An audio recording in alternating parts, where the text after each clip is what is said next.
하나님 감사합니다.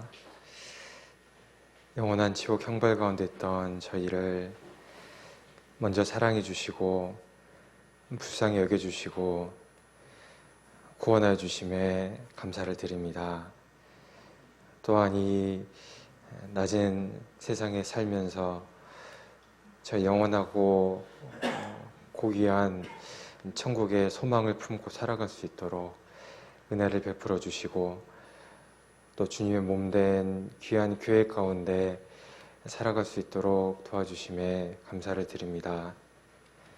또 코로나 기간 중에도 함께 모일 수 있는 마음을 주시고 또 상황을 허락해 주셔서 감사를 드립니다.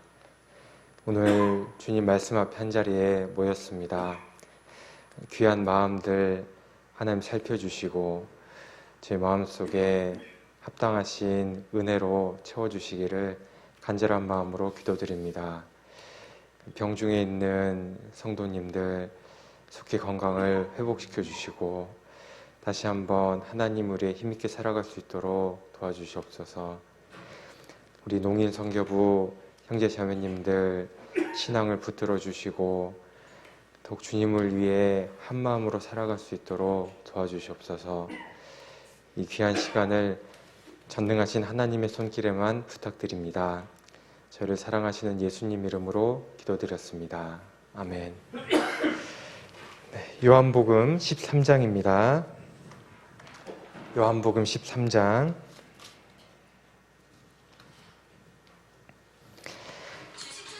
요한복음 13장 34절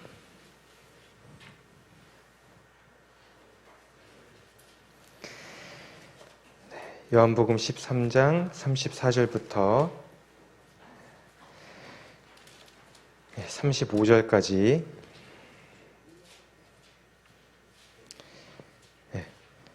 34절부터 35절까지 말씀을 제가 읽겠습니다. 새 계명을 너희에게 주노니 서로 사랑하라. 내가 너희를 사랑한 것 같이 너희도 서로 사랑하라. 너희가 서로 사랑하면 이로써 모든 사람이 너희가 내 제자인 줄 알리라. 예. 괜찮습니까? 아이고. 네, 감사합니다. 예. 최대한 이렇게 비말이 튀지 않도록 이야기해 보도록 하겠습니다. 농인 선교부에 한 2번 정도 이렇게 말씀 전하러 왔던 것 같은데요. 이번이 제가 기억하기로는 한 3번째 정도 이렇게 되는 것 같은데, 그때 계셨던 분들도 계시고, 그리고 그때 뵙지 못했던 분들도 계시는 것 같습니다. 오면서 개인적으로는 굉장히 좀 마음이 너무 좋았는데요. 오랜만에 또 이렇게 농인 선교부 형제 자매님들을 만날 수 있는 기회가 생겼다는 것에 참 감사가 됩니다. 그리고 봉사하시는 우리 형제 자매님들도 여전히 그 자리에 계시는 것을 이렇게 또 보니까 참 하나님이 농인 선교부를 사랑하시고 또 저희를 코로나 시기 속에서도 지켜주시고 계시다는 생각이 들고 또 하나님 보실 때 참 귀하다라는 생각이 이렇게 드는 것 같습니다. 그래서 농인 선교부 생각을 하면서요, 이번 말씀을 어떤 내용을 좀 전해드릴까 고민을 이렇게 했었는데 마음속에 딱 이렇게 좀 와닿았던 내용이 바로 이 서로 사랑하라라는 이런 말씀이었습니다. 물론 이제 많이 들어보셨겠지만은 특히 오늘은 2021년의 마지막 주일이고, 그리고 이제 다음 주일이면 2022년도 새해가 이제 밝은 주일이 될 텐데, 그래서 한 해를 잘 돌아보고 또 내년을 잘 준비하기 위해서 어떤 내용을 좀 생각을 해볼까 고민을 하다가 서로 사랑하라라는 말씀으로 좀 한 해를 마무리해보고 또 새해를 준비하면은 참 좋겠다라는 생각이 들었습니다. 특히 코로나 시대에 우리에게 더 필요한 것은 서로 사랑하는 마음이지 않을까 싶습니다. 더 만나기도 어렵고 교제하기도 어렵고 말씀 가까이 하기도 어려운데 이럴 때 참 위험한 것이 사랑이 식어질 수 있어서 서로 사랑하는 그런 마음을 가지고 생각을 해보면 힘을 내서 신앙생활을 할 수 있을 거라는 생각이 좀 들었습니다. 여기 이 본문 말씀의 배경이 있는데요. 6월절 전날이었습니다. 이 말씀을 하신 것이 6월절 전날. 근데 6월절 중에서도 예수님이 십자가에 달리시기 전날이었습니다. 예수님이 십자가에 달리시기 전 예루살렘의 어느 한 다락방에서 같이 모여 있는데 제자들과 예수님이 같이 모여 있습니다. 제자들과 예수님이 같이 모여서 하는 마지막 저녁 식사입니다. 마지막 저녁 식사를 하면서 우리 형제 자매님들이라면요, 좀 어떤 이야기를 나누실 것 같습니까? 예수님이라면 이제 내일이면 십자가에 달리시는데 제자들과 마지막 이렇게 한자리에 모여 있는 거거든요. 야, 너 지금까지 고생 많았다. 아니면 너 지금까지 어떤 건 느꼈는지 한번 이야기해봐라. 뭐 교제 시간이 됐을 수도 있고. 그런데 예수님은 요한복음 13장부터 요한복음 16장까지요, 긴 가르침을 주셨습니다. 우리 같으면 내일 이제 십자가 달려야 된다고 하면 막 부들부들 떨리고 걱정도 많이 되고 마음속에 막 그 긴장도 많이 되고 두려움도 있고 막 그럴 수 있잖아요.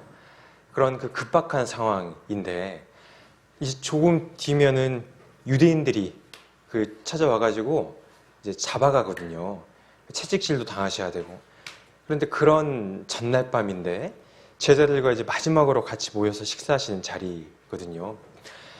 그런데 그 자리에서 예수님께서는 어떤 것을 선택을 하셨냐면 그 제자들에게 가르침을 주셔야 되겠다고 그렇게 생각을 하시고 이제 13장부터 16장까지 이르는 긴 마지막 설교, 가르침을 주십니다. 그래서 예수님께서 제자들 발을 씻기셨습니다.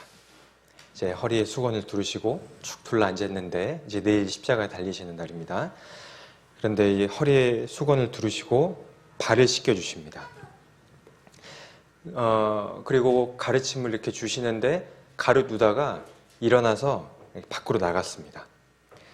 유다가 밖으로 나간 다음에 예수님께서요, 십자가에 죽으실 것을 말씀을 하시면서 이것이 하나님께 영광이 될 것이라는 것을, 하나님의 영광에 대해서 말씀을 하셨습니다. 그리고 나서 제자들에게 방금 읽었던 본문 말씀 34절부터 35절까지 서로 사랑하라 라는 그런 가르침을 주셨습니다. 그러니까 마치 유언과도 같은 말씀, 서로 사랑하라 가르침을 주시고 이제 이어지는 16장까지 가르침을 주시고 이제 밖으로 나가셔서 유대인들에게 잡히시고 십자가에 달리시는 겁니다. 그래서 서로 사랑하라라는 이 말씀이요, 얼마나 중요한 교훈이고 어떠한 상황에서 예수님이 주신 그 교훈인지를 생각을 해보면 이 말씀의 중요성에 대해서 마음에 다시 한 번 더 생각을 해볼 수 있을 거라고 여겨집니다. 그래서 여기 34절에 새 계명을 너희에게 주노니 서로 사랑하라 라고 말씀을 하셨습니다. 예수님께서 십자가에 달리시기 전에 6월절 전날에 제자들에게 말씀을 하셨는데요, 이제 새 계명을 너희에게 준다 이렇게 이야기를 하신 겁니다. 그러면 우리는 궁금하죠. 새 계명이면 옛 계명도 있는데 그렇잖아요. 옛 계명이 있으니까 새 계명을 주신 겁니다. 옛 계명이 있었지만 이제 나는 너희에게 새 계명을 주노라 이렇게 이야기를 하신 겁니다. 옛 계명에 대해서 생각을 좀 해볼 필요가 있는데, 그러면 옛 계명은 무엇이냐? 옛 계명은 잘 아시는 대로 그 구약에 있는 하나님이 주신 율법인데요. 그 율법을 정리를 해보면 이 십계명을 대표적으로 생각을 해볼 수 있을 겁니다. 십계명을 주셨는데 이 십계명을 둘로 요약을 해보면요. 먼저는 1계명부터 4계명까지 내 마음을 다하고 목숨을 다하고 뜻을 다하여 주 너희 하나님을 사랑하라 하셨으니 라는 말씀처럼 하나님을 사랑하라 라는 말씀으로 요약할 수 있고, 5계명부터 10계명까지 말씀을 정리를 해보면 둘째는 그와 같으니 내 이웃을 내 몸과 같이 사랑하라 하셨으니 라는 말씀처럼 내 이웃을 사랑하라 라는 말씀으로 두 가지로 요약해 볼 수 있습니다. 그러니까 십계명을 둘로 요약하면요, 첫 번째는 하나님을 사랑하라, 두 번째는 내 이웃을 사랑하라. 한마디로 요약을 해보면 사랑하라 입니다. 사랑으로 요약을 할 수 있는데, 그런데 이 십계명은요, 이 하나님께서 이스라엘 백성들에게 주신 법입니다. 이 십계명이 주어진, 이 율법이 주어진, 물론 이제 율법은 중간중간 여러 가지 그런 과정들을 통해서 또 이렇게 주셨지만은, 간단하게 정리를 해보면 이스라엘 민족을 이집트에서 인도하여 낸 다음에 그 시내산에서 이스라엘 사람들에게 주신 거거든요. 그래서 이것은요, 무조건 하라입니다. 다른 신은 섬기지 말아라, 우상 숭배하지 말아라, 여호와 이름을 망령되이 일컫지 말아라.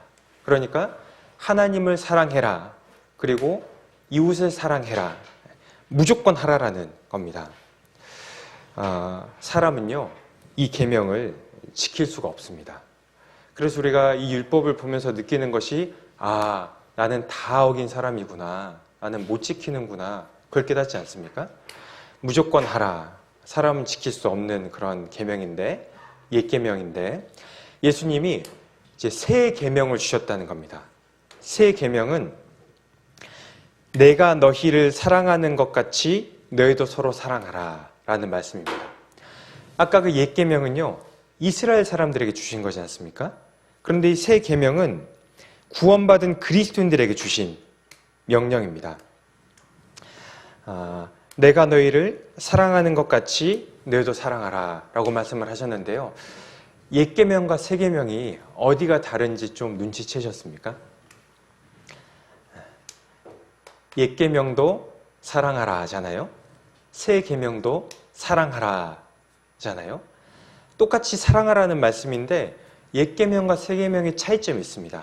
그게 뭐냐면 내가 너희를 사랑하는 것 같이입니다. 내가 너희를 사랑하는 것 같이 너희도 서로 사랑하라.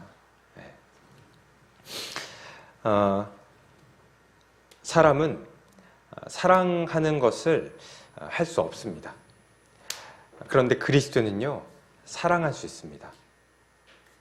왜냐하면 사람은요, 받은 사랑이 없기 때문에 줄 수도 없는 건데, 그리스도인들은 받은 사랑이 있기 때문에 그 사랑을 가지고 줄 수가 있는 겁니다.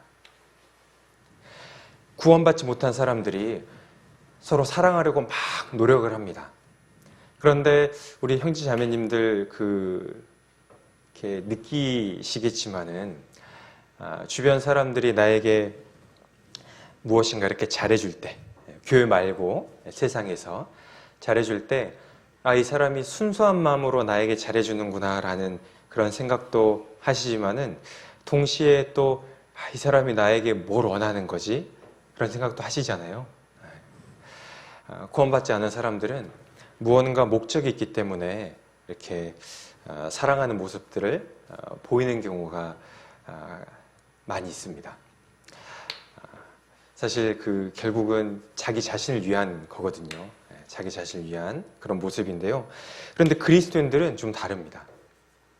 그리스도인들에게는 나눠줄 수 있는 이 사랑이 있는 겁니다.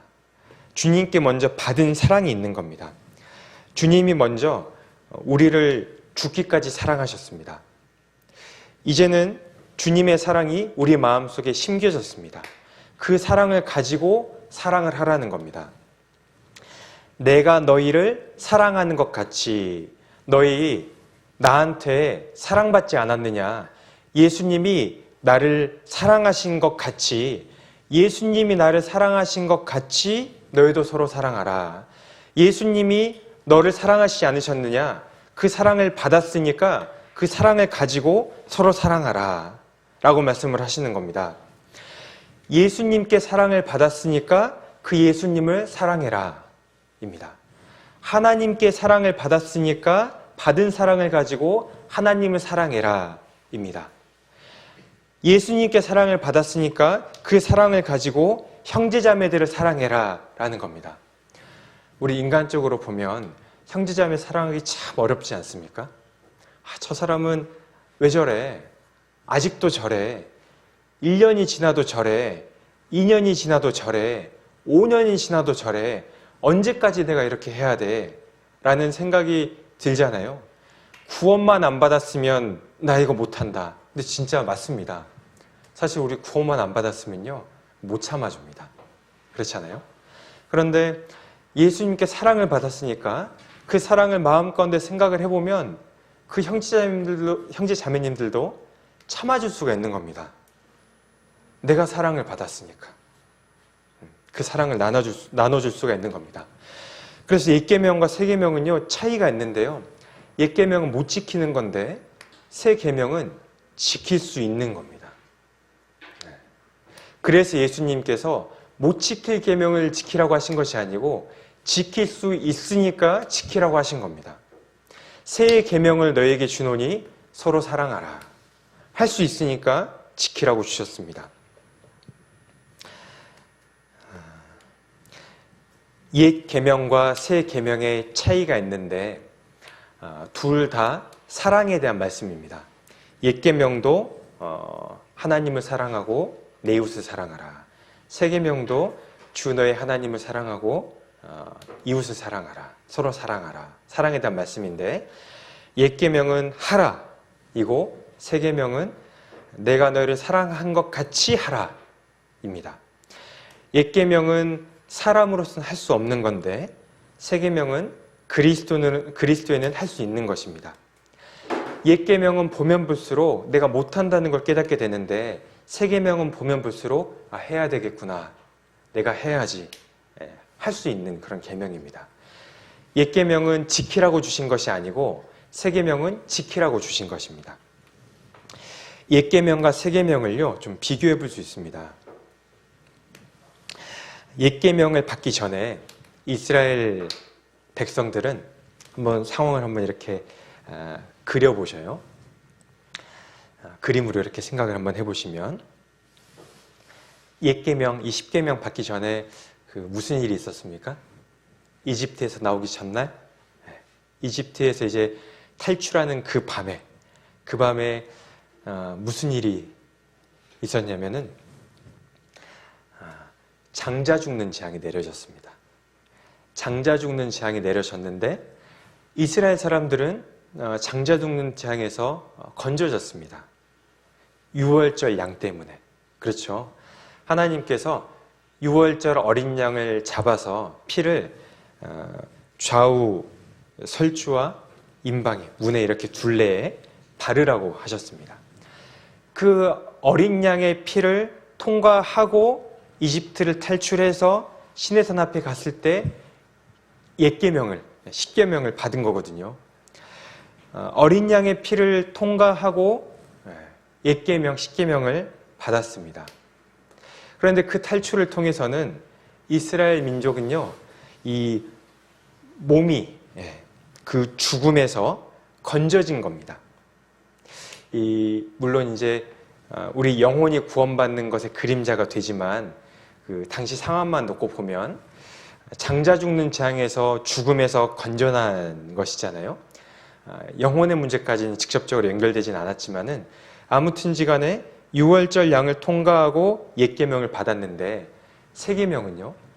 세 계명은 어떻게 받았냐면 예수님이 우리 죄를 다 짊어지시고 직접 유월절 어린 양이 되셔서 십자가 달려 죽으신 겁니다.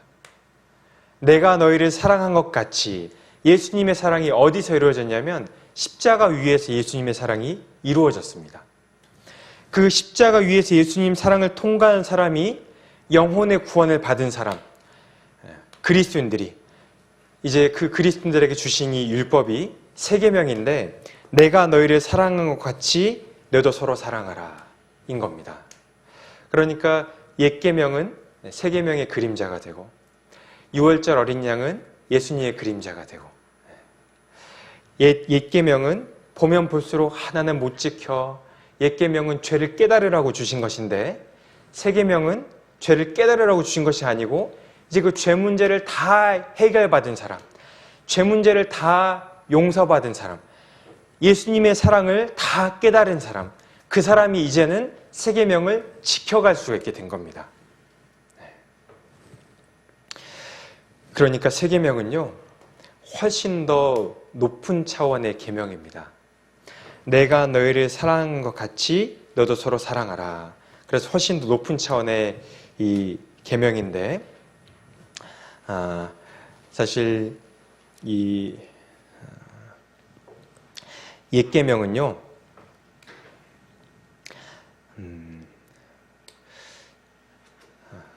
서로 사랑하라인데 무조건 해라니까 내가 나를 사랑하는 것 같이 사랑하는 거거든요. 새 계명은 내가 너희를 사랑하는 것 같이 너도 서로 사랑하라 인데 옛 계명은 내가 나를 사랑하는 것 같이 사랑하는 겁니다. 그러니까 구원 안 받은 사람은 자기 자신 사랑하잖아요. 자기 자신에 대한 그 마음을 가지고 다른 사람을 해줍니다. 그러니까 옛 계명을 지키려고 하면요 자기 자신을 희생할 수가 없는 겁니다. 왜냐하면 다른 사람한테 잘해주는 것도 결국은 내가 무언가 목적이 있으니까 잘해주는 거잖아요. 그런데 나를 희생하고 사랑하라고? 이건 안 되는 겁니다. 그러니까 다른 사람들한테 해주는 그 한계가 있죠. 우리 주변 사람들 보면 어떻습니까? 무언가 잘 이렇게 남들에게 잘 해주려고 하는데 그 일정 수준까지만 해줄 수 있잖아요. 내 것을 포기하면서까지는 못 해주는 겁니다. 내가 먹을 것이 있는데 먹을 것을 배고픈 주변 이웃에게 준다? 나한테 있으면 줄 수 있지만 나도 없는데 내 것을 준다? 이것은 불가능한 겁니다. 그런데 새 계명은요? 새 계명은 내가 너희를 사랑하는 것 같이 예수님 생각을 해보면 나한테 없어도 주변 형제 자매님들이 힘든 상황을 이렇게 보고 어려운 상황을 보면은 내 것을 조금 제한하면서도 해줄 수 있잖아요.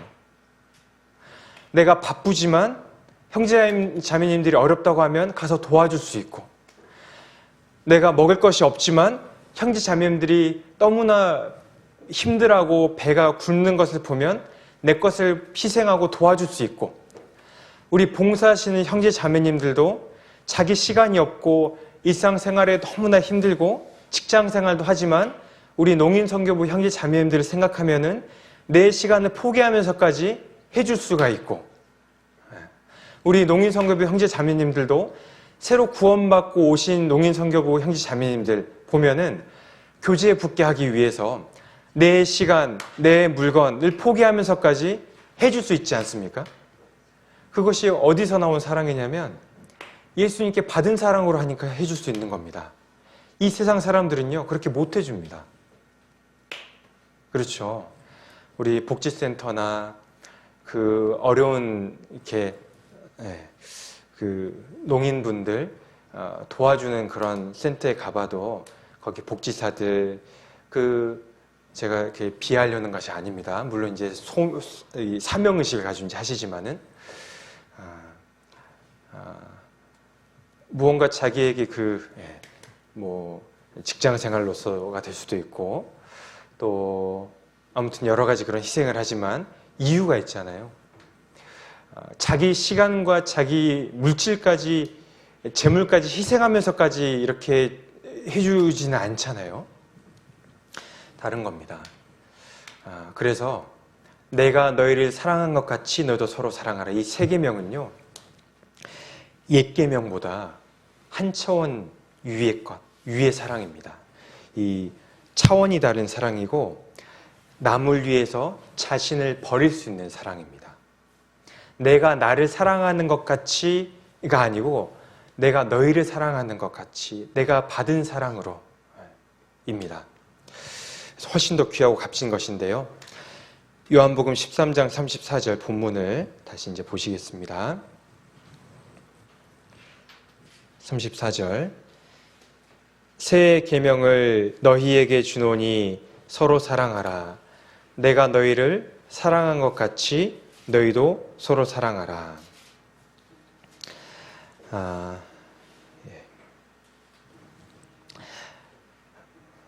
구원받은 그리스도인들은 이 새 계명을 받았습니다.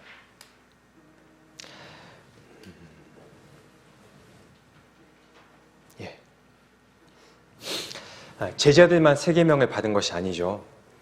새 계명을 너희에게 주노니, 이 너희 안에는 제자들도 포함되어 있지만 구원받은 그리스도인들도 포함되어 있는 것입니다.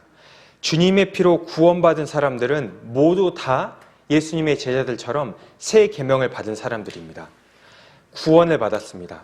내가 너희를 사랑한 것 같이, 제자들만 예수님의 사랑을 받은 것이 아니고 구원받은 그리스도인들은 다 예수님의 사랑을 받았습니다. 예수님의 사랑이 내 마음속에 심겨졌습니다. 이것은 하나님의 성령으로 된 일이었습니다. 하나님의 성령이 예수님의 제자들 마음속에 이후에 이루어진 것처럼 구원받은 그리스도인들 마음속에도 성령이 역사하셔서 예수님의 사랑이 우리 마음속에 심겨졌습니다. 우리 마음속에 이루어진 그 사랑을 예수님은 이야기하시면서 내가 너희를 사랑한 것 같이 너도 서로 사랑하라 라고 새 계명을 너희에게 주노니 우리에게도 주셨습니다. 그래서 우리는요, 서로 사랑해야 됩니다. 교회는 서로 사랑해야 됩니다. 교회는 서로 사랑해야 된다. 이 교회는 사랑이 없어. 이 교회는 알고 봤더니 다 서로 질투하고 미워하고 시기해. 그런데 그 오해하는 부분이 있는데요. 교회라는 것이 무엇이냐면 구원받은 사람들의 무리거든요. 이 교회당 건물이 교회가 아니고 구원받은 사람들의 무리가 교회입니다. 그 안에는 나도 포함되어 있는 겁니다. 그러니까 이 교회는 사랑이 없어 라는 말은 어쩌면 나에게도 향하는 말이 될 수 있습니다. 저희 형제 자매들은 사랑이 없어 뿐만이 아니고 나도 사랑이 없어 이런 말이 되는 겁니다. 교회니까. 그런데 사실 생각해 보시면 내 안에 사랑이 없을 뿐이지, 내 안에 사랑이 없으니까 사랑이 없는 것처럼 느껴질 뿐이죠. 교회는요, 사랑이 차고 넘치는 곳이잖아요. 교회는 서로 사랑해야 됩니다. 형제 자매님들에게만 사랑을 요구할 것이 아니고 나도 형제 자매님들을 사랑해야 됩니다. 그러니까 내가 너희를 사랑한 것 같이 너희도 서로 사랑하라지, 너희도 서로 사랑하라이지, 너는 사랑해라, 너는 받아라가 아니잖아요. 서로 사랑하라. 사랑을 받은 교회는 서로 사랑해야 됩니다. 요한1서 4장을 보시겠습니다. 요한1서 4장.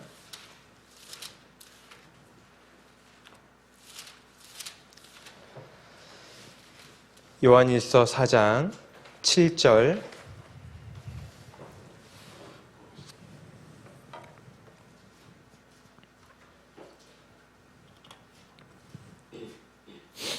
요한1서 4장 7절부터 8절까지, 7절부터 8절까지입니다. 제가 읽겠습니다. 사랑하는 자들아, 우리가 서로 사랑하자. 사랑은 하나님께 속한 것이니 사랑하는 자마다 하나님께로 나서 하나님을 알고, 사랑하지 아니하는 자는 하나님을 알지 못하나니 이는 하나님은 사랑이심이라. 사도 요한이 아까 그 요한복음도 사도 요한이 기록했다고 알려져 있고 이 요한 1서도 사도 요한이 기록했다고 알려져 있는데요. 사도 요한은 서로 사랑하자라고 권면하고 있습니다. 형제 자매를 사랑하는 것은 구원받은 그리스도인들에게 가능한 것입니다. 7절에 사랑하는 자들아 우리가 서로 사랑하자. 사랑은 하나님께 속한 것이니 서로 사랑하자. 왜 서로 사랑할 수 있냐면 사랑은 하나님께 속한 것이기 때문에 그렇습니다. 구원받은 그리스도인은요 서로 사랑할 수 있습니다. 옛 계명은 못 지키잖아요. 그래서 새 계명은요 그리스도인들에게는 지킬 수 있는 계명이 되는 겁니다. 왜냐하면 사랑은 하나님께 속한 것이니 하나님은 사랑의 근원 되신 분이십니다. 이 세상에는 참된 사랑이 없지만 하나님께는 참된 사랑이 있으십니다. 하나님은 사랑이시라. 하나님은 자체가 사랑이시기 때문에 구원받은 그리스도인들의 그 사랑을 직접 주셨기 때문에 사랑은 하나님께 속한 것인데 그 하나님께 속한 사랑을 구원받은 그리스도인들은 받았기 때문에 그 사랑을 가지고 서로 사랑할 수가 있는 것입니다. 참 놀라운 일이지 않습니까? 참된 사랑을 우리는 하나님께 받은 것입니다. 그래서 우리는 그 사랑을 가지고 서로 사랑할 수 있는 것입니다. 그런데 10절에 보면요. 사랑에 대해 설명을 해주고 있는데 10절에 사랑은 여기 있으니 우리가 하나님을 사랑한 것이 아니요 오직 하나님이 우리를 사랑하사 우리 죄를 위하여 화목제로 그 아들을 보내셨음이니라. 9절도 보시겠습니다. 하나님의 사랑이 우리에게 이렇게 나타난 바 되었으니 하나님이 자기의 독생자를 세상에 보내심은 저로 말미암아 우리를 살리려 하심이니라. 사랑에 대해서 하나님이 이야기하시는데 사랑이 하나님께 속했다고 이야기를 하시는데 그 사랑을 설명하실 때 구원받는 이야기를 설명을 하시는 겁니다. 하나님의 참된 사랑이 이루어진 곳은 구원의 역사 가운데서 이루어진 것입니다. 남녀가 서로 사랑하는 사랑을 이야기하신 것도 아니고 이렇게 남을 돕는 물질을 나누는 그런 사랑을 이야기하신 것도 아니고 물론 그 사랑도 큰 사랑이지만요.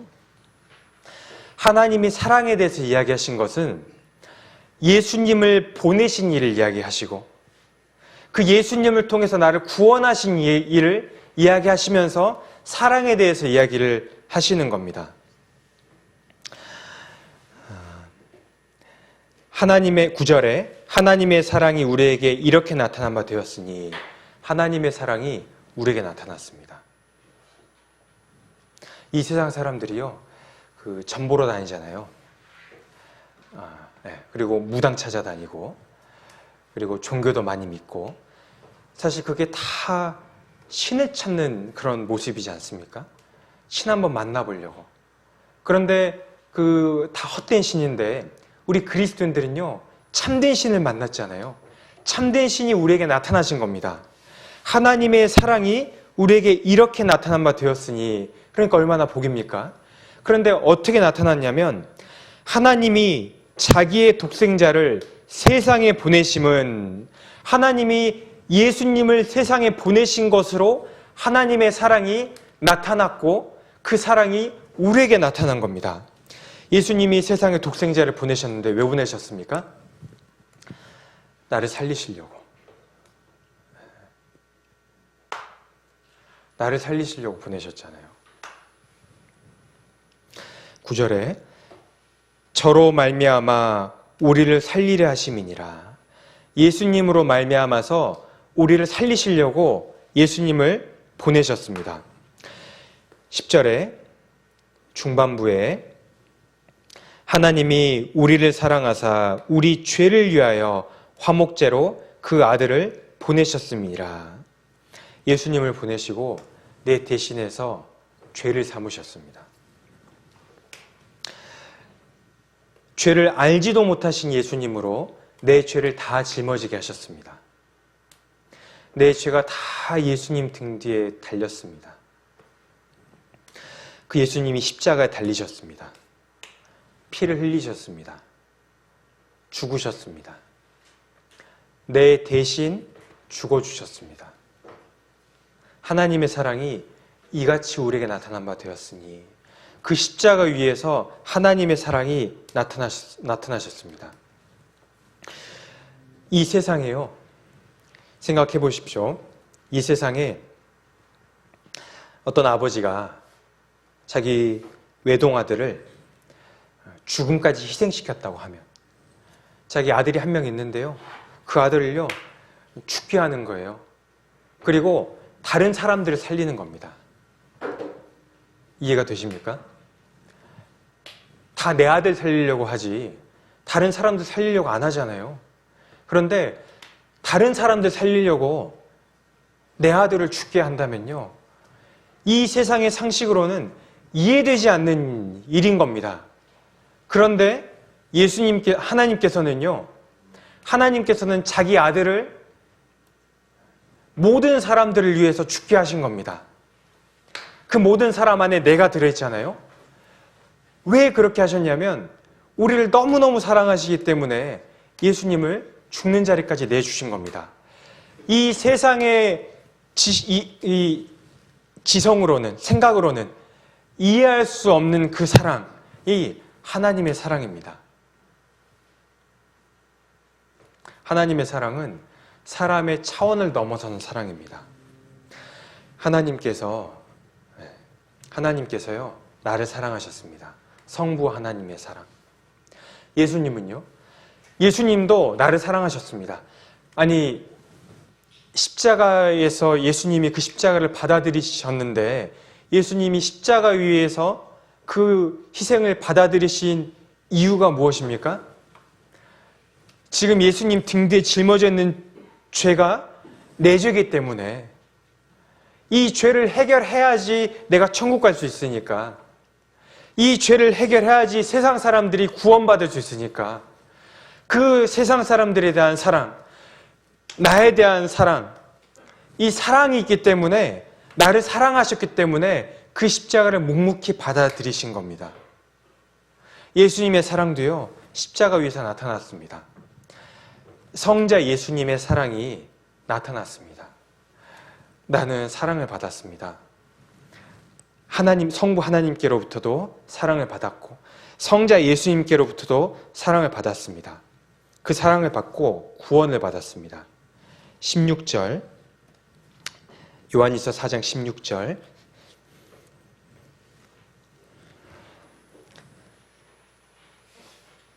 하나님이 우리를 사랑하시는 사랑을 우리가 알고 믿었노니 하나님은 사랑이시라.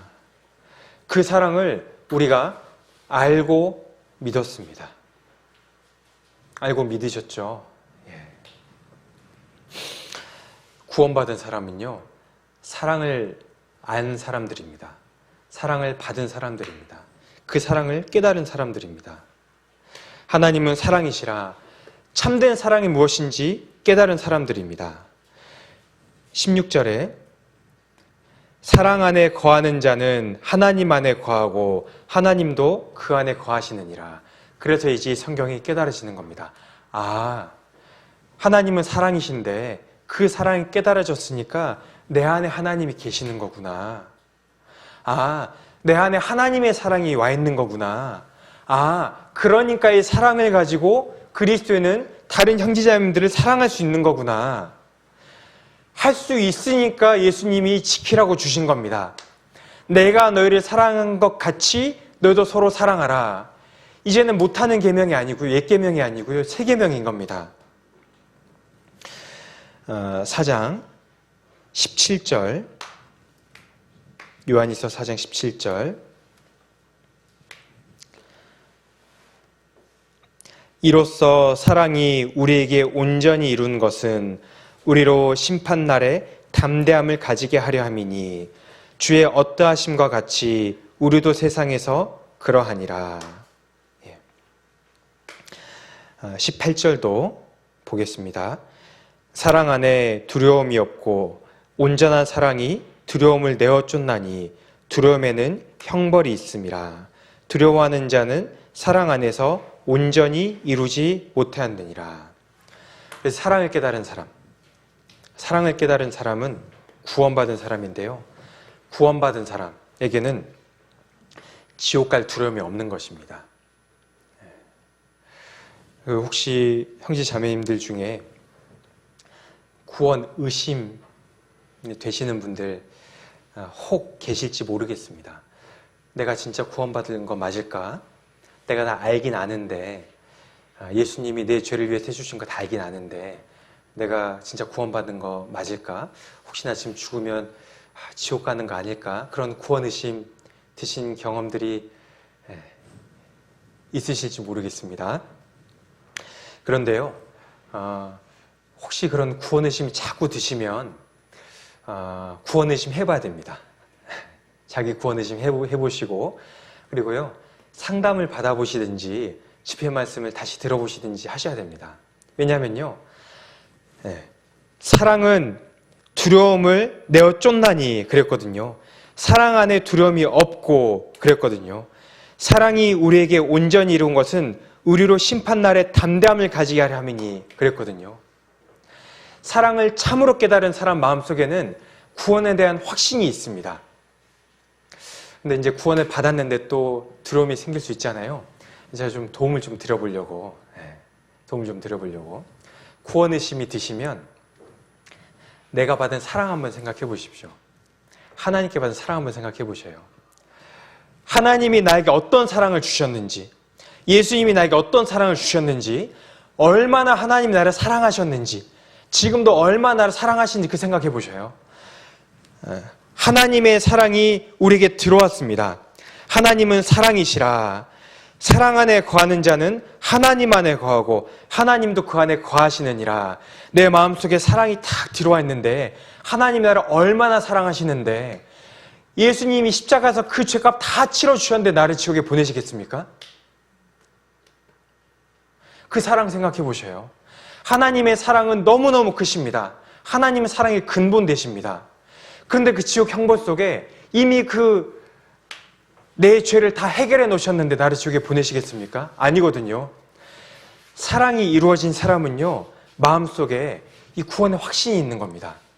아, 하나님 나를 이렇게 사랑하셨지. 이렇게 사랑하셨으니까 나 천국 가는구나. 하나님이 나를 내버려 두실 리가 없구나.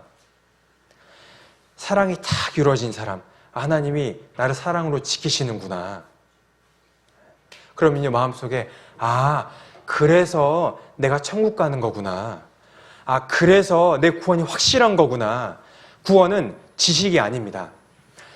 지식으로만 이렇게 알면요, 확실하지 않은 거예요. 막 의심도 생기고. 그런데 구원을 받고 안 받고의 차이는 사랑을 깨달았느냐 못 깨달았느냐 그 차이인 겁니다.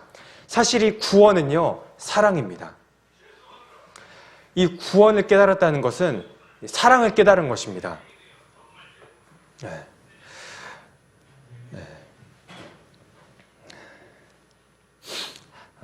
그래서 구원받은 사람이 다시 죄 못 짓잖아요.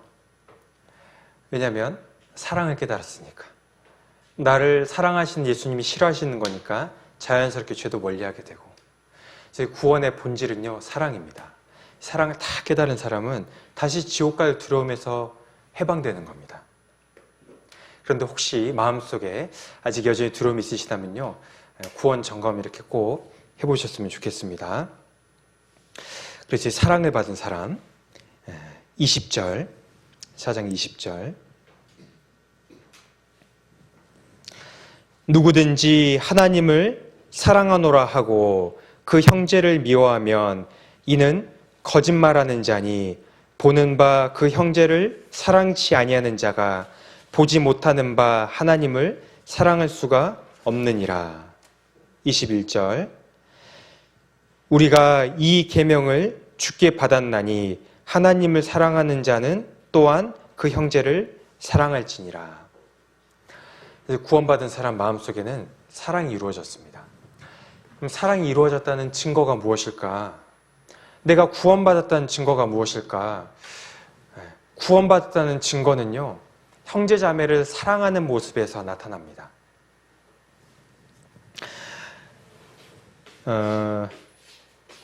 20절에 누구든지 하나님을 사랑하노라 하고 그 형제를 미워하면 이는 거짓말하는 자니, 그랬잖아요. 내가 구원받았습니다, 하나님을 사랑합니다 라고 말하면서 형제자매를 사랑 안 하면 그건 구원 안 받은 사람이라는 증거가 되는 겁니다. 구원받은 사람의 증거는요, 가장 큰 증거는 형제자매를 사랑하는 그런 모습을 통해서 나타납니다. 하나님을 사랑하는 사람은 주님의 피로 구원을 받았습니다. 주님의 피로 구원받은 사람은요, 다른 형제자매도 주님의 피로 구원받았다는 것을 생각합니다. 우리가 왜 형제자매라고 부르냐면 주님의 피로 한 피 받아 한 몸 이룬 주님의 자녀이기 때문에 형제자매라고 부르는 겁니다. 형제자매는 혈연관계입니다. 피로 맺어진 관계. 한 부모님의 같은 그 핏줄을 통해서 태어난 남자, 한 부모님의 같은 핏줄을 받고 태어난 여자, 형제자매잖아요. 그래서 형이라고도 부르고 누나라고도 부르고. 그리스도인들은 혈연관계입니다. 육신의 혈연관계가 아니라 예수님의 피로 맺어진 혈연관계입니다. 이것은요, 육신의 혈연관계보다도 더 진한 혈연관계, 더 끈끈한 혈연관계, 더 분명하고도 확실한 혈연관계입니다. 그래서 우리는 형제자매라고 부릅니다. 우리 형제님, 자매님 부르는 호칭은요, 진짜 귀한 호칭입니다. 그래서요, 부르실 때 이름만 부르지 마셔요. 누구누구 형제님, 누구누구 자매님 이렇게 꼭 불러주십시오. 이 구원받은 형제 자매님들은 형제 자매이기 때문에 서로 사랑합니다. 그런데 구원받았다고 하면서 같은 피로 맺어진 형제 자매를 미워하는 사람은 구원 못 받았다는 증거입니다. 거짓말하는 사람입니다. 어떤 사람이 예수님을 통한 믿음이 있다고 이야기를 하면서 다른 형제 자매님들을 외모로 판단합니다. 거짓말하는 겁니다. 어떤 사람이요, 구원받았다고 하면서 예수님 피로 한 피 받아서 형제자매 됐다고 이제 하면서 사랑을 받았다고 하면서 저 형제님 외모 좀 이렇게 이상하네. 저 자매님 외모 좀 이렇게 이상하네. 옷은 왜 저렇게 입고 다녀? 머리는 왜 또 저렇게 하고 다녀? 머리 좀 감고 다니지? 막 냄새 나네? 싫어. 나 가까이 하기 싫어. 저 형제님 왠지 기분 나빠. 이렇게 외모로 판단하잖아요. 저 형제님은 돈 좀 있는 것 같으네. 가깝게 해야지. 저 형제님은 돈도 없는 것 같으네. 멀리 해야지. 그러면요, 거짓말하는 겁니다.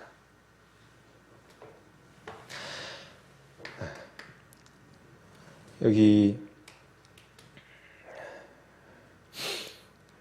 20절에 하나님을 사랑하노라 하고 그 형제를 미워하면 이는 거짓말하는 자니 보는 바 그 형제를 사랑치 아니하는 자가 보지 못하는 바 하나님을 사랑할 수가 없느니라. 곁에서 형제 자매님이요, 굶주리고 있는데 먹을 것도 없이 집에 가봤더니 그 보일러 뗄 돈도 없어가지고 집이 막 냉방입니다. 너무너무 춥고 막 한기가 막 들고 집에 보니까 먹을 것도 없고 맨 라면만 먹고 있고 막 그렇습니다. 그런데 나는요, 먹을 게 있습니다. 그럼 굶주린 형제 자매들을 보면서도 도와줄 생각이 들지 않는다면 그건 사랑하지 않는, 그건 거짓말하는 겁니다. 하나님은 사랑이신데, 그래서 세계명은 그거잖아요. 옛계명과 세계명의 차이는 내가 너희를 사랑한 것 같이라고 말씀드렸습니다. 내가 어떤 사랑을 받았는데, 내 마음속에 어떤 하나님의 사랑이 이루어졌는데, 예수님이 나를 위해서 어떠한 피를 흘려주셨는데, 예수님이 저 형제자매들을 위해서 어떤 피를 흘려주셨는데, 같은 형제, 같은 자매라고 부르면서도요, 그 형제를 도울 마음이 들지 않는다면 사랑하지 않는 겁니다.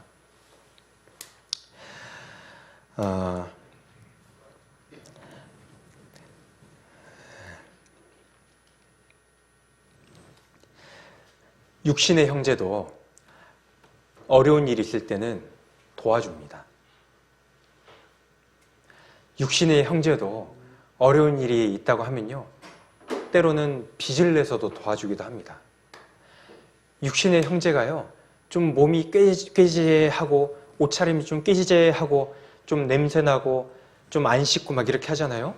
그러면요, 육신의 형제도요, 그 집 가서 목욕도 시켜주고 집도 청소해주고 먹을 것도 좀 돌봐주고 도와줍니다.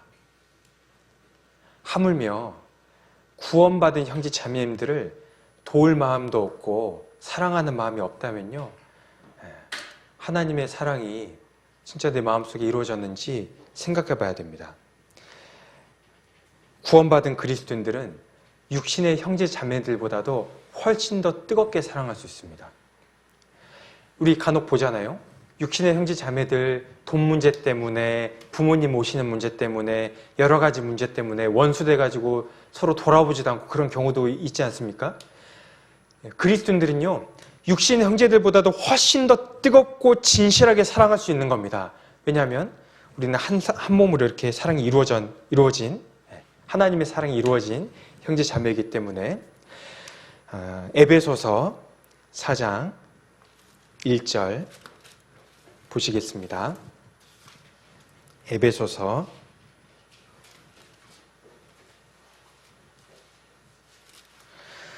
4장 1절.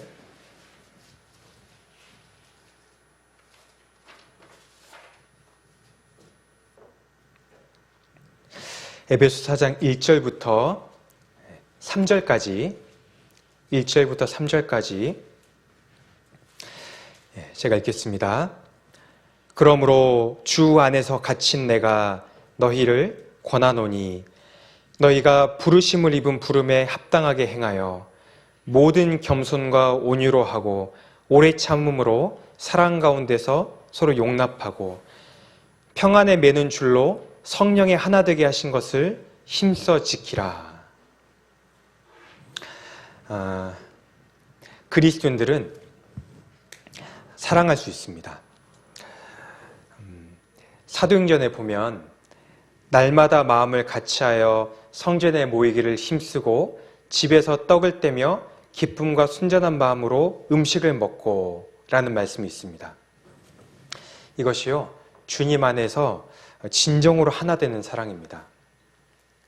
주 안에서 갇힌 내가 너희를 권하노니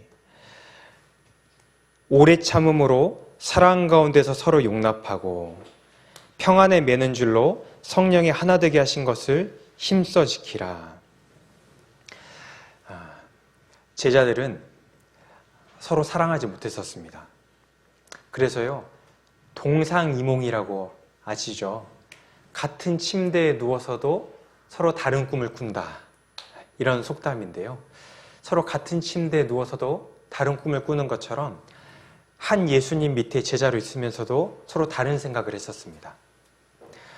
예수님 왕이 되시면 내가 한 자리 차지해야지, 막 부모를 이용해서 로비하고 너 세상에 그럴 수 있느냐 막 서로 이렇게 이야기하기도 하고.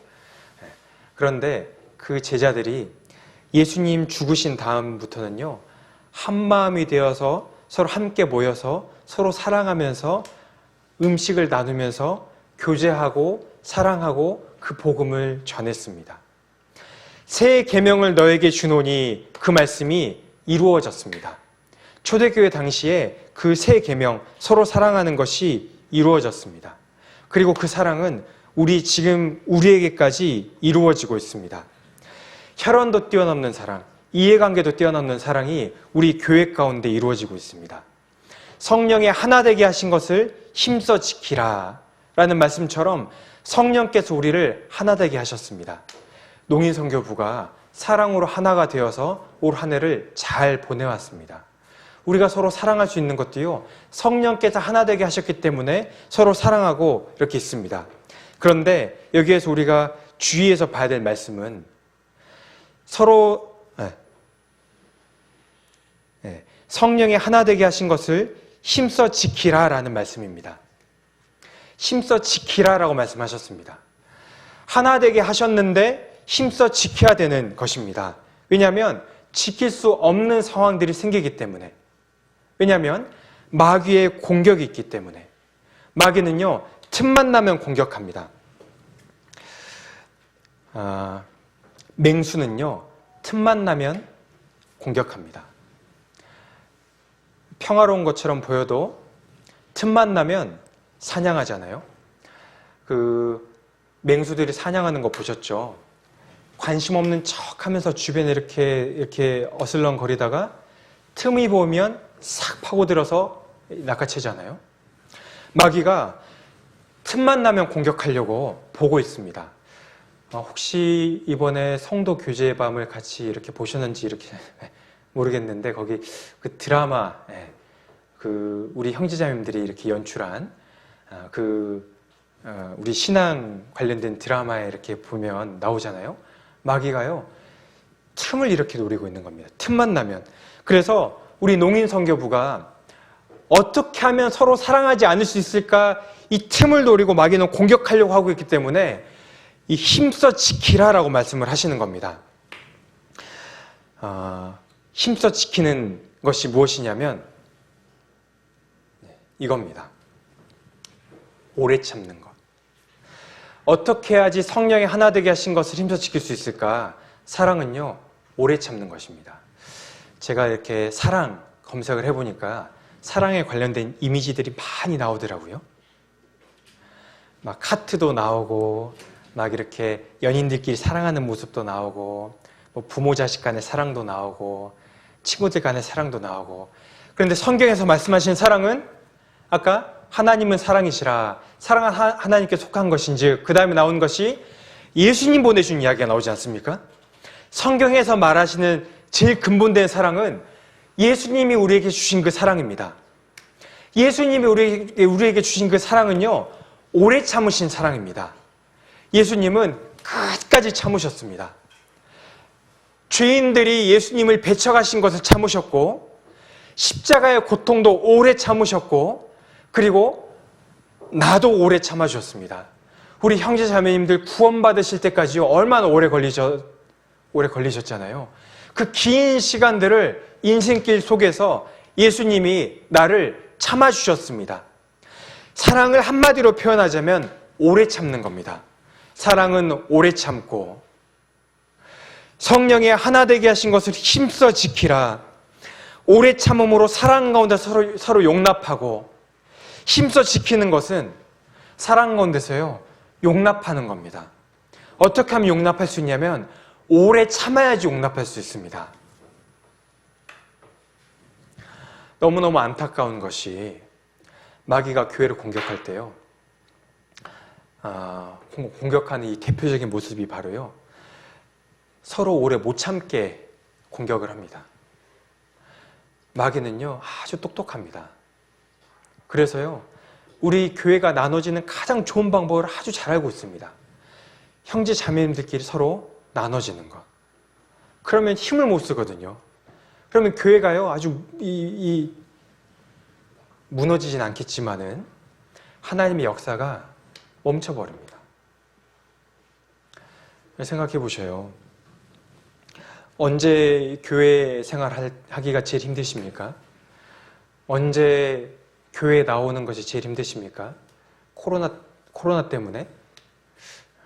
아닐걸요? 몸이 아플 때?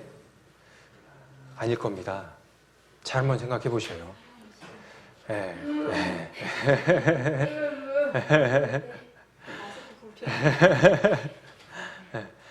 형제자매님들이 서로 미워할 때잖아요.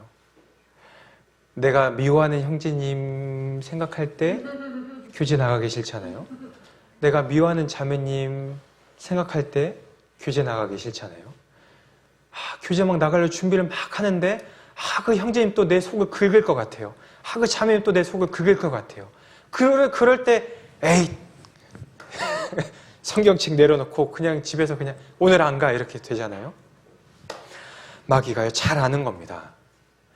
교회를 공격하는 제일 좋은 방법, 교회가 힘이 약해지게 하는 제일 좋은 방법이 형제 자매님들의 사랑이 식어지게 하는 겁니다. 그래서 성령이 하나 되게 하신 것으로 힘써 지키는 이 제일 필요한 것이요, 사랑으로 오래 참는 겁니다. 사실 그리스도인은 하나 되지 못할 이유가 없습니다.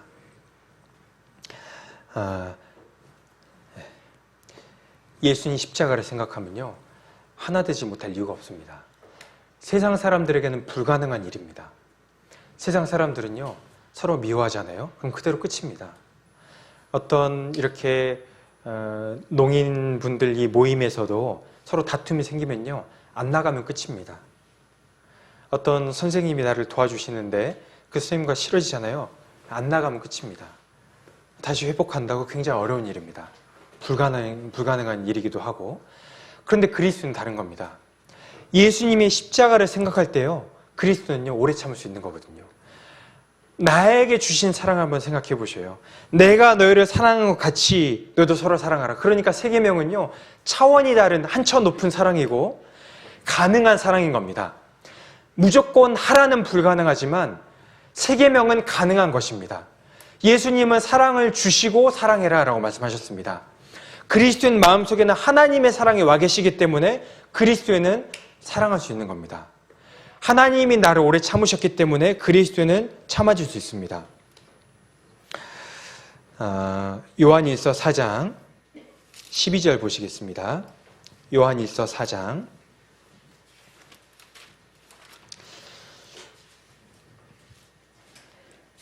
요한일서 4장 12절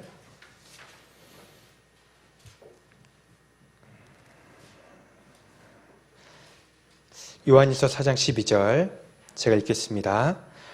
어느 때나 하나님을 본 사람이 없으되 만일 우리가 서로 사랑하면 하나님이 우리 안에 거하시고 그의 사랑이 우리 안에 온전히 이루느니라.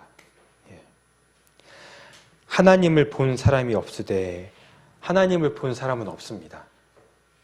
그런데 만일 우리가 서로 사랑하면 하나님이 우리 안에 거하시고, 만일 우리가 서로 사랑하잖아요. 구원받은 그리스도인들 서로 사랑하지 않습니까?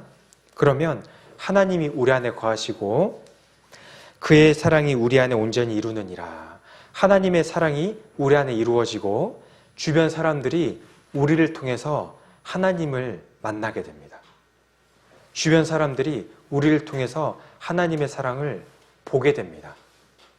하나님의 사랑을 깨닫게 됩니다. 우리가 서로 사랑할 때 하나님의 능력이 나타납니다. 2021년 한 해가 이제 마무리되어 가는데요. 올 한 해 농인 선교부를 통해서 우리를 통해서 하나님의 능력이 힘있게 일어났나 안 일어났나 한번 생각해 보시면요. 하나님의 능력이 힘있게 일어났잖아요. 아닌데요. 숫자도 그대로고 오히려 조금 이렇게 줄기도 하고 코로나 상황 때문에 더 어려워지고 그랬는데요. 라고 생각하실 수도 있겠지만은 사실은요. 코로나 시대에 이렇게 모임이 유지되고 있는 것 자체가 기적입니다. 코로나 시대에 우리가 이 자리에 앉아있다는 것 자체가 기적이잖아요. 하나님이 우리를 지켜주시고 있다는 것 자체가 기적인 겁니다. 그리고 혹 그래도 조금 더 능력이 일어났으면 좋았을 텐데 싶으시면은 혹시 사랑이 없지는 않았을까? 라고 생각해 보시는 것이 필요할 것 같습니다. 사랑하는 안에는 능력이 있습니다. 사랑하는 사람들끼리 같이 있으면요. 어떻습니까? 사랑하는 가족들끼리 같이 있으면, 사랑하는 사람들끼리 같이 있으면 같이 있기만 해도 너무너무 좋죠. 막 힘이 나고 뭐라도 막 하고 싶고, 그리고 사랑하는 사람들끼리 같이 있는데 뭐가 좀 배가 고프다. 내가 사올게. 그러잖아요. 이거 좀 옮겨야 되는데 내가 도와줄게. 그러잖아요. 사랑하는 사람들끼리 모여있으면 뭐라도 하려고 하고 뭐라도 됩니다. 그 안에 능력이 있는 거거든요. 그런데 미워하는 사람들끼리 있으면 그 자리가 너무 싫어요. 그 자리가 너무 괴롭습니다. 시간도 안 가고 빨리 헤어지고 싶고 보고 있으면 내 마음이 막 불편하고 막 하자 그래도 하나 하기 싫고 혼자 있고 싶고 막 그러잖아요. 사랑하지 않으면 능력이 없습니다. 사랑하면 그 안에 능력이 있습니다. 우리가 서로 사랑할 때 그 안에 하나님의 사랑이 이루어지고 우리가 서로 사랑할 때 그 안에 하나님의 능력이 더 힘있게 일어납니다. 이제 내년도 2022년도를 맞이하고 있는데요. 우리는 더 사랑 가운데 하나가 되어야 됩니다. 한 해를 어떻게 돌아볼까? 새해를 어떻게 맞이할까? 올해는 혹시 사랑이 부족하지 않았을까? 그러면 내년에는 더 사랑해야 되겠다. 이 코로나 상황이 더 어려워진다고 이야기를 하는데 어떻게 우리가 이 모임을 유지하지? 어떻게 주변 사람들에게 복음을 전하지? 모임 유지하는 것으로 끝나는 것이 아니고 이 사랑을 전해야 될 텐데 하나님께 받은 사랑을 다른 사람도 알아야 될 텐데 이 코로나 상황 너무너무 힘든데 어떻게 해야 되지? 우리가 더 사랑하면요 하나님이 능력을 주실 거라고 생각을 합니다. 우리가 더 사랑하면 이 사랑이 차고 넘쳐서 주변에 흘러갈 거라고 생각을 합니다. 우리는 주님이 주신 사랑으로 더 사랑해야 됩니다. 지금까지도 올 한 해도 잘 해오셨지만은 내년 한 해도요 더 서로 사랑했으면 좋겠습니다. 어떻게? 주님이 나를 사랑하시는 것처럼. 본문 말씀 요한복음 13장 같이 읽고 마무리하겠습니다. 요한복음 13장 요한복음 13장 34절 35절 요한복음 13장 34절부터 35절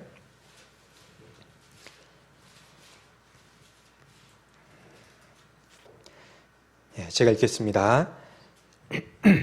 새 계명을 너희에게 주노니 서로 사랑하라. 내가 너희를 사랑한 것 같이 너희도 서로 사랑하라. 너희가 서로 사랑하면 이로써 모든 사람이 너희가 내 제자인 줄 알리라.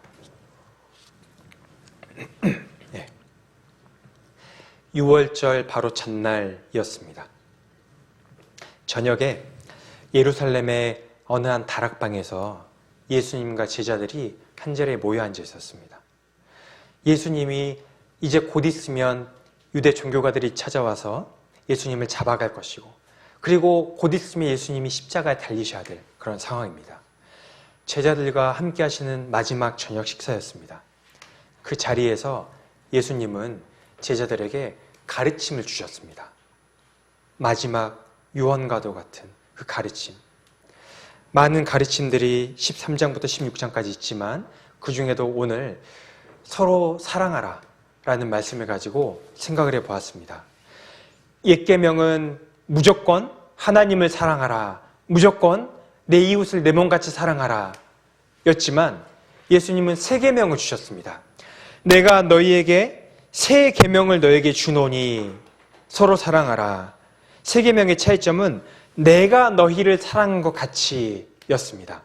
내가 너희를 사랑한 것 같이 너희도 서로 사랑하라 였습니다. 그리스도에는 그 사랑을 마음속에 받았습니다. 그 사랑이 우리 마음속에 이루어졌습니다. 하나님께 받은 이 사랑을 가지고 우리도 서로 사랑해야 되겠습니다. 그럴 때 우리 안에 더 큰 역사가 일어날 것이라고 생각합니다. 같이 기도하고 마치겠습니다.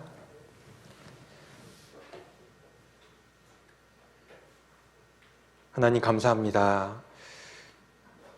저희를 구원하여 주시고 또 사랑하여 주시고 서로 사랑하라는 새 계명을 주셨습니다. 이 코로나 시대에 사랑 가운데 거할 수 있도록 또 상황과 마음을 허락해 주심에 감사를 드립니다. 새해에도 저희가 더욱 사랑해서 농인 선교부를 통해서 더욱 많은 역사가 일어날 수 있도록 도와주시옵소서. 한 자리에 있지 못한 형제 자매님들 신앙도 회복시켜 주시고 저희가 더욱 한마음 한뜻이 될 수 있도록 도와주시옵소서. 이후에 있는 모든 시간도 전능하신 하나님의 손길에만 부탁드립니다. 저희를 사랑하시는 예수님 이름으로 기도드렸습니다. 아멘. 네, 감사합니다.